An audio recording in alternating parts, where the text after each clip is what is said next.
You are so beautiful. Color, shape, size, gender, it doesn't matter. You are so beautiful. And that is exactly what this next song in Song of Songs is all about.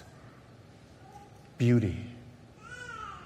So this morning, I want to spend a little bit of time talking about beauty, about who says what's beautiful and what's not, who defines it, and then talk a little bit about what we do when those perceptions of beauty are completely out of whack. So with that, let's hop back into Song of Songs. This is the woman's voice, and she says this: I am the metrics for measuring beauty are off. So with that, we start with the woman's voice from Song of Songs, and she describes herself like this: that I am weathered, but still elegant. Oh, dear sisters in Jerusalem, weather darkened like Kedar desert tents, time softened like Solomon's temple hangings. Don't look down on me because I'm dark, darkened by the sun's harsh rays.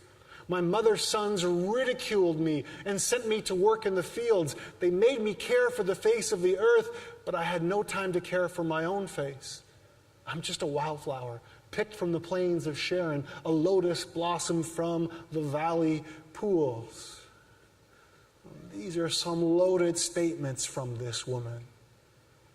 She is ashamed that her skin is dark and weathered, and she's defensive about these features. Because in her culture, having a sweet tan didn't mean that she was cool, or that she had healthy skin, or that she had expendable income so she could fly to a warm beach and just lay there for 2 weeks to soak up the rays. No, if you had a dark tan, if your skin was colored by the sun, it meant you were a peasant, that you were a common outdoor laborer. So while all the rich, lighter-skinned people were inside looking after their own faces, she says that she had to look over the face of the earth. And she had no time to look after her own face because she was looking after the needs of others, specifically of her mother's sons. Oh, that's a way to describe your brothers, eh? Obviously something is up, and it might connect to what we talked about last week. Remember we talked about that power play, that power differential in this culture between men and women? This could be part of it. She's saying she's being forced to do something that she shouldn't be doing. From there, she says about herself and about her looks, I'm just like a common flower. I mean, it's nice enough, but really it doesn't stand out. These kinds of flowers that she mentions, they're everywhere. They're so common that they may as well be weeds. And to further signal just how low she thought about herself, after she describes herself in this way, in the next few verses, which we didn't read, she describes how she sees her lover.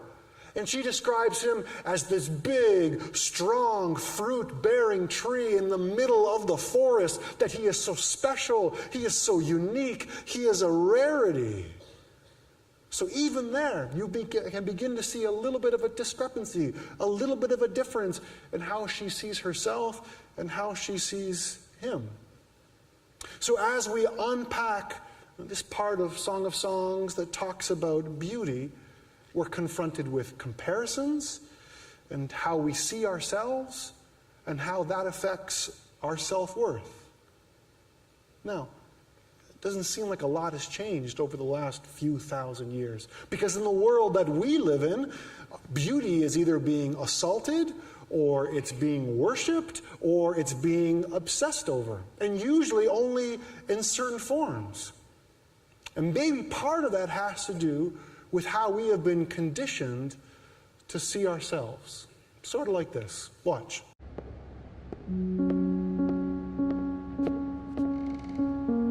I always thought people were so cute when they have the little cheeks and they're like rosy, but mine are pretty plain. If I was gonna change one feature about my face, I would say that I would want fuller lips. I'm definitely a person that looks tired when I'm tired, and when people say that, I immediately am like, oh man. I'm starting to already get little crow's feet and stuff, which like my mom has, so yeah.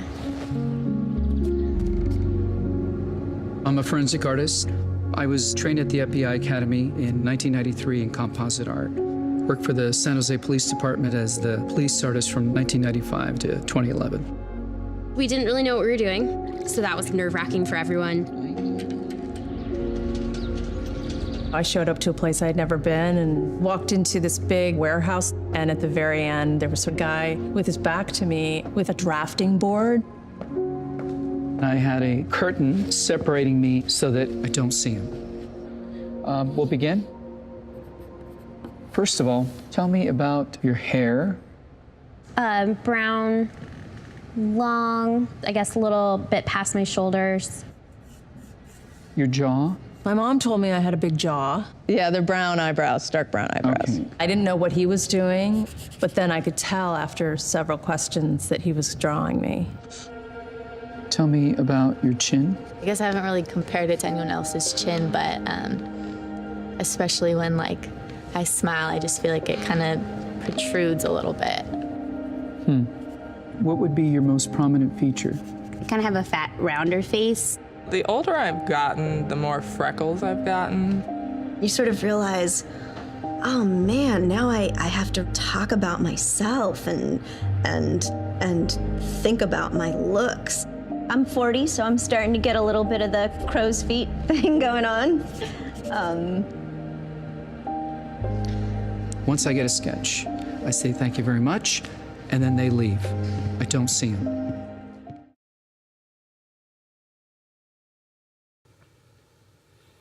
That hurts to watch a little bit, doesn't it? And if it doesn't, maybe it should. Because the way these women see their outward appearance, their physical beauty, it seems like they see it through a darkened lens.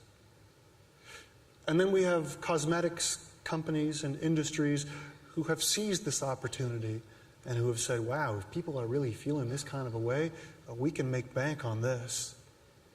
So I want to show you a few stats really quickly about the beauty industry, about how much we spend to look good and to feel good and to smell good. And before I go any further, I'm glad that we have the chance to look good and feel good and smell good. I'm glad that most of you maybe decided to take a shower before you came here this morning. That was really nice of you. Thank you. And if some of you here today make your living through the cosmetics industry, I'm not saying that you're an evil person or that you should quit your job. All I want to highlight here is that beauty in our world is a multi-billion-dollar industry. Check these stats out. That the U.S. makeup market is expected to maintain positive growth through 2018 with an anticipated compound annual growth rate of 3.8% for the 5-year period of 2013 to 2018, reaching $8.4 billion. Similarly, the global fragrances and perfumes market is expected to experience positive growth through 2019 with a compound annual growth rate of 2%. Skincare is the largest category in the cosmetics industry, accounting for nearly 35.3% of the global market in 2014.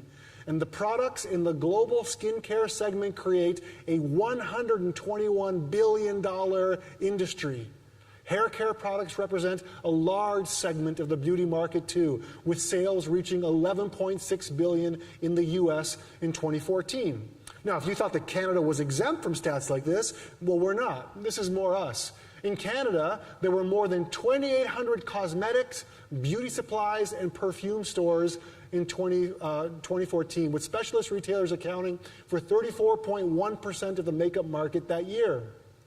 In 2015, retail sales of cosmetics and fragrances generated approximately 2.89 billion Canadian dollars, with cosmetic trends such as bold eyebrows and contouring on the rise. So too are the sales of eyebrow and other face makeup products. In 2016, eyebrow makeup sales grew by 42%, while other face makeup, including bronzers, highlighters, and contour kits, grew by 50%.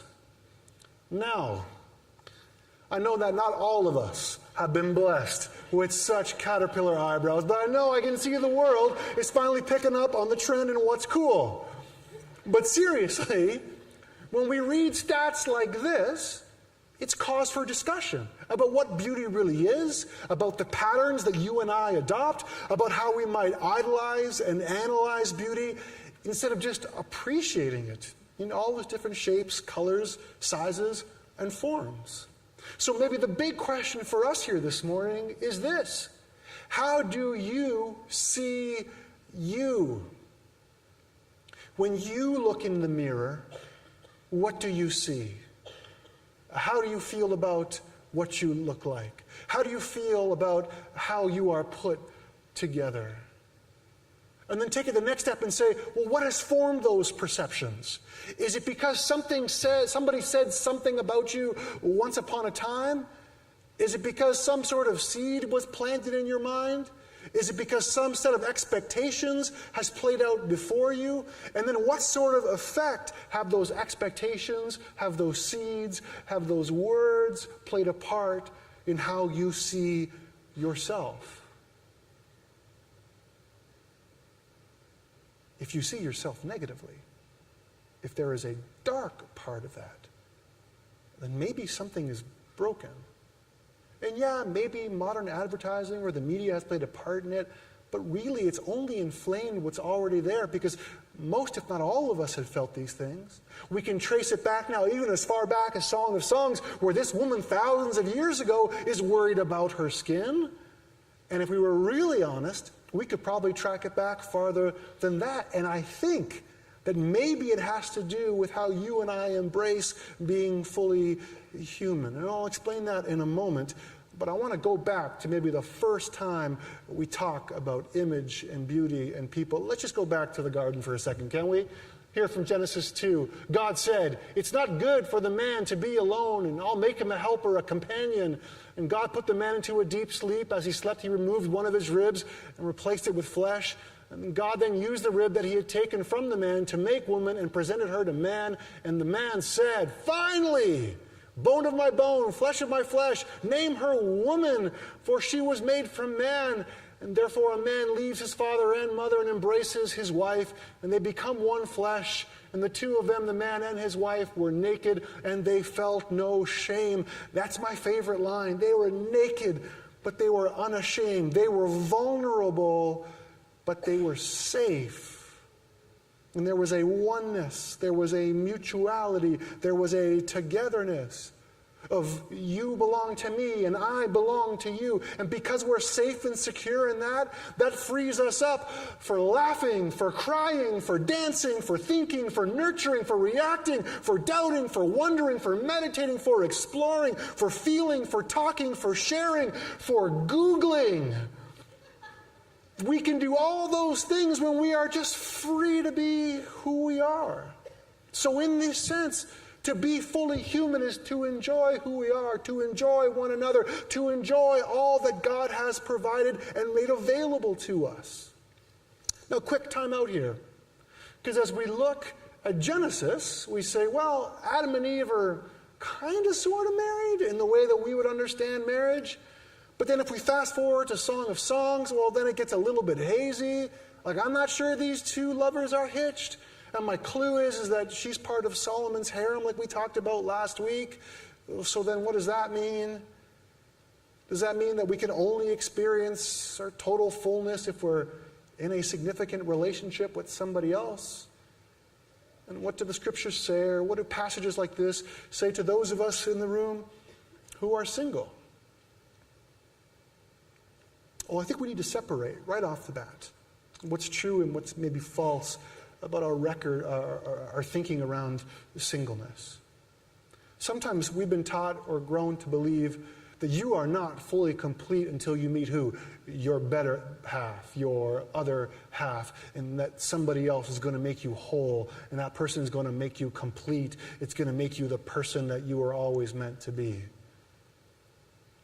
I don't know where that idea came from, but it most certainly did not come from the scriptures.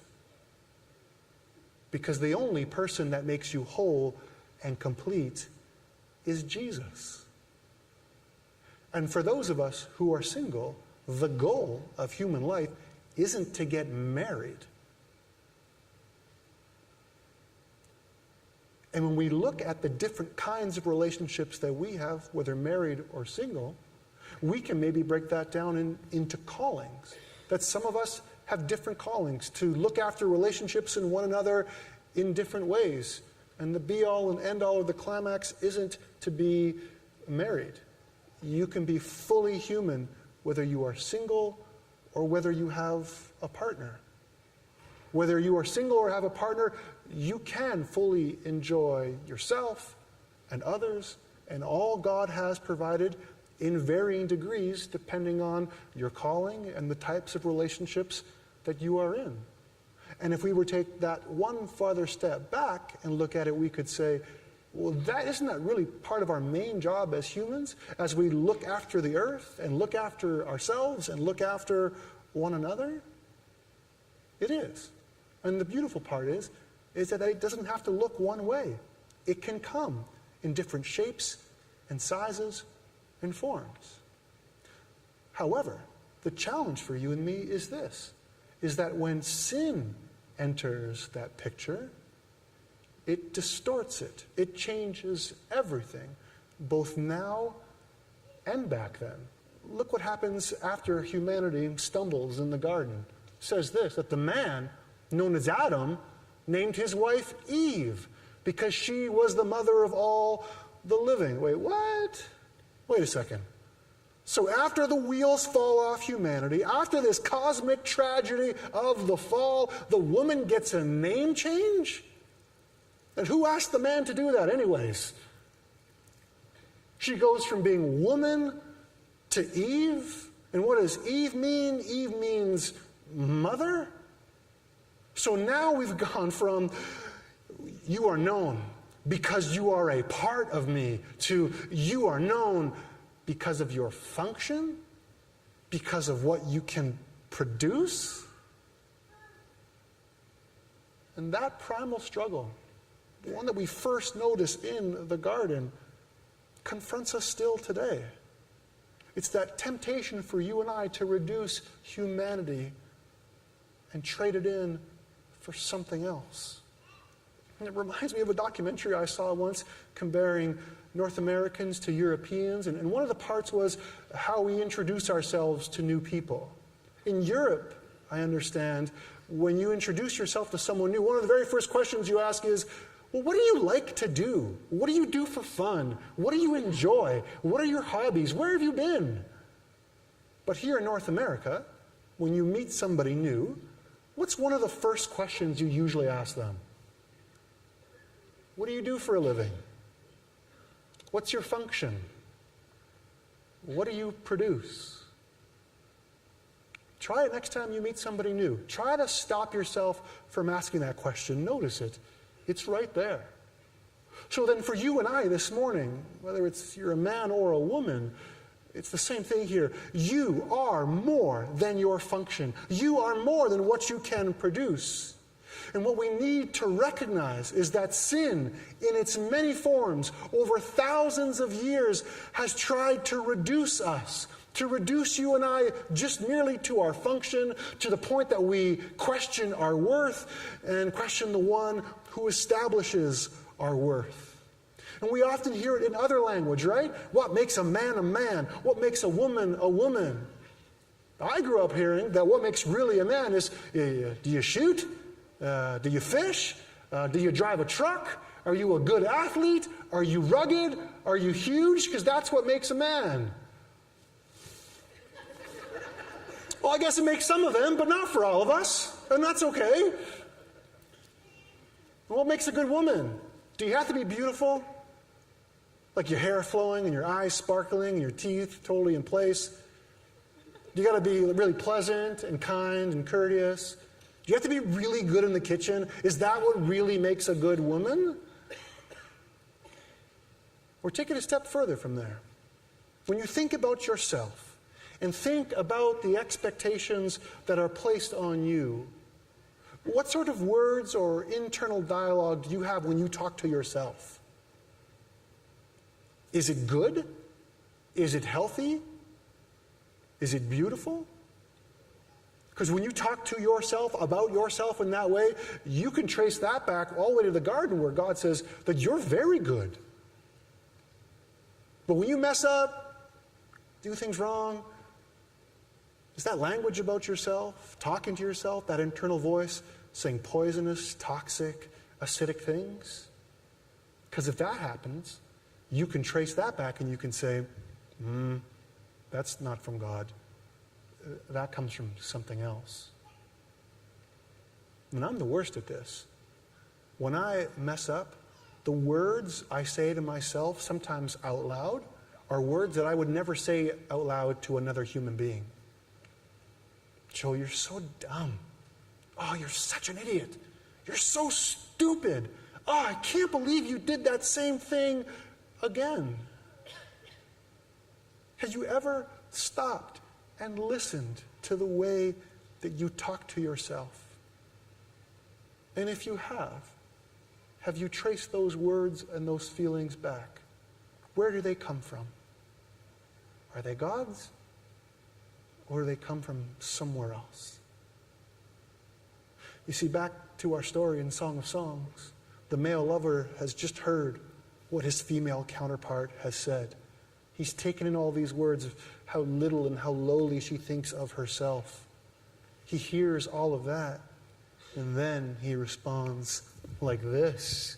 How beautiful you are, my darling. Oh, how beautiful. Your eyes behind your veil are doves. Your hair is like a flock of goats descending from the hills of Gilead. Your teeth are like a flock of sheep just shorn, coming up from the washing. Each has its twin. None of them is alone. You know what he's saying? She has all her teeth, which is pretty awesome in this day and age. Amazing. And your lips are like a scarlet ribbon. Your mouth is lovely. Your temples behind your veil are like the halves of a pomegranate. And your neck is like the Tower of David, built with concourse of stones. On it hang 1,000 shields. Maybe he means necklaces. All of the shields of warriors. And your breasts are like 2 fawns, hubba hubba, and like twin fawns of a gazelle that browse among the lilies. Until that day breaks and the shadows flee, I will go to the mountain of myrrh and to the hill of incense. All of you is beautiful, my darling. You are flawless. Now, time out. Before we go any further, we need to do a little bit of Bible housekeeping here, okay? Just remember, like we've done in the past, right? What metaphor have we used when we have engaged the scriptures? You got to grab each book by its appropriate handle, right? You pick up the historical pieces and read them like history. You pick up the instructive pieces and read them like you would read a set of instructions. That also means you pick up the poetic parts and you would read them like poetry. And the reason I bring that up is this. Is because that there are still people out there who say things like, every word in the Word of God is literal and needs to be taken literally. Really? Because if that's true, then the woman this man is describing looks like this. Now, I don't know what floats your boat, but it's just not doing it for me, but it's all there. The pomegranate, look at that nose, look at her hair, all those goats, that neck is a tower for sure. Winnie the Pooh there is catching some honey that is dripping off her tongue. I hope she doesn't choke. And there are the 2 fawns exactly where they're supposed to be. All right. Awesome. So then, in future, if someone says to you, is the Bible the literal Word of God? Your answer could be something like, yes, sometimes. Sometimes it is. So now that we've gotten that out of the way, let's get back to the point of this section and why it matters to all we've been talking about here today so far. And we'll start with this. That God calls us to use our words to push back the chaos and shape our lives into order and beauty. He calls us to use our words to bring life to those who hear them. So what has happened in our story is this, is that the male lover has heard what his female counterpart has had to say about herself. And then he interjects into that conversation a truth that she needs to hear. Why? Because she's lost her bearings. She's lost a true perception of who she is. She doesn't think that she's beautiful or special in any way. And we have to remember that this book, songs, letters, poems, are going back and forth. These people aren't together in the same room. They're kind of like pen pals, sending these words back and forth. So as he's writing this, she's not in the room with him. He's doing this from memory.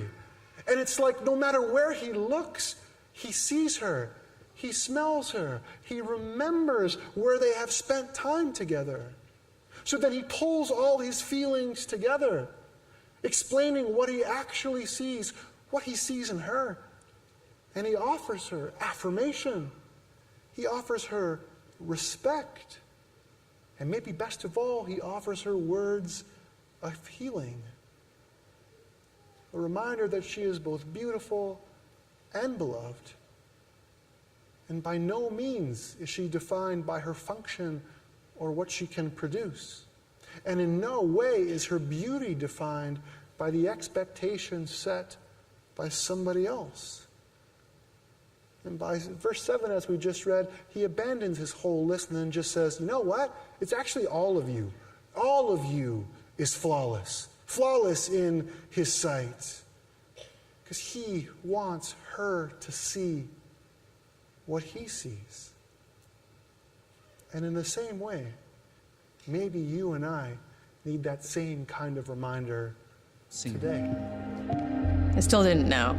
All I had been told before the sketch was to get friendly with this other woman, Chloe.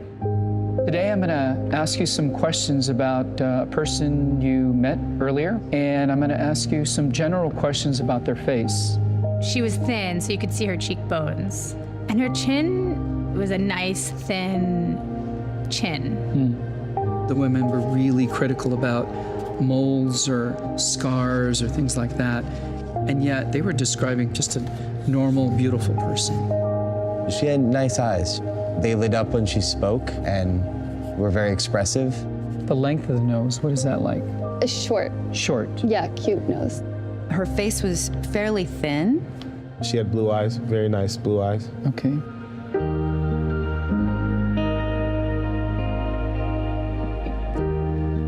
So here we go. So this is your self-described image. And then somebody else described you and I did this sketch.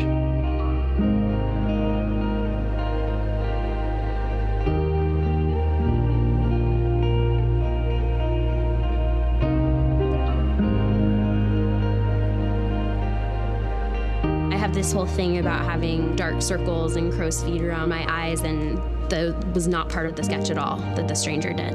The Stranger's was a little more like gentle.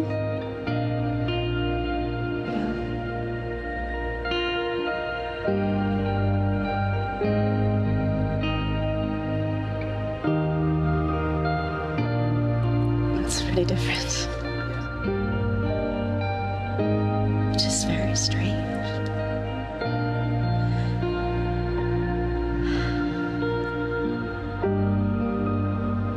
She looks closed off and fatter. She just looks kind of shut down. Sadder, too. The second one is more beautiful. You think they're catching more of that from you? Yeah. She looks more open and friendly and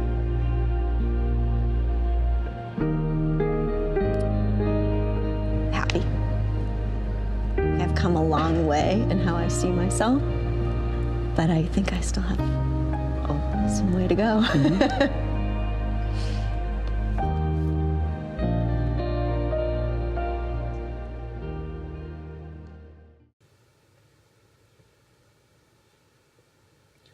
You have the power to bring words of healing. So why don't you?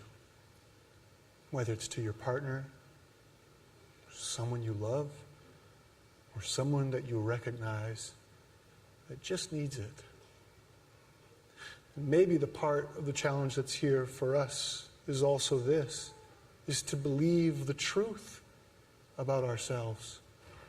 where shape, color, size, form have nothing to do with it. Because the moment we deprive ourselves and others of the truth that we are both beautiful and beloved just because of who we are, just because of the way that God made us, when we trade that in, we trade in our humanity for something else.